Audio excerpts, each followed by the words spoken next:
ఎప్పుడైనా పాలు విరిగిపోయాయని వేస్ట్ చేసి పడేయకుండా ఇలా ఒకసారి ట్రై చేసి చూడండి. సూపర్ టేస్టీగా వస్తుంది ఈ స్వీట్. దానికోసం ఒక మందపాటి కడాయిని గ్యాస్ మీద పెట్టేసుకొని విరిగిపోయిన ఆ పాలన్నీ కడాయిలో పోసేసుకోవాలి. ఒకవేళ మీకు ఈ స్వీట్ గనక తినాలి అనిపిస్తే పాలు విరిగిపోయినయి మీ ఇంట్లో లేకపోతే ఒక 2 టేబుల్ స్పూన్ల నిమ్మరసం వేసి పాలన్నీ విరగ్గొట్టుకోవాలి. అలా విరగ్గొట్టుకున్న పాలన్నిటిని ఒక స్ట్రెయినర్ పెట్టుకొని మొత్తం వడకట్టేసుకున్న తర్వాత అలా చూపిస్తున్న విధంగా గంటెతో ప్రెస్ చేసేసుకోవాలి.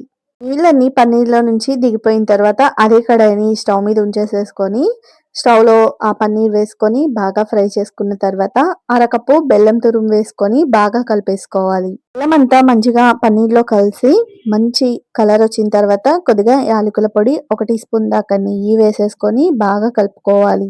అలా ఒక 2 నిమిషాల పాటు గ్యాస్ మీద ఉంచేసేసుకొని స్టవ్ ఆఫ్ చేసేసుకోవడమే. అంతే అండి. ఎంతో సింపుల్‌గా చాలా టేస్టీగా ఉండే ఈ స్వీట్‌నైతే ఒకసారి ట్రై చేసేయండి. Thank you.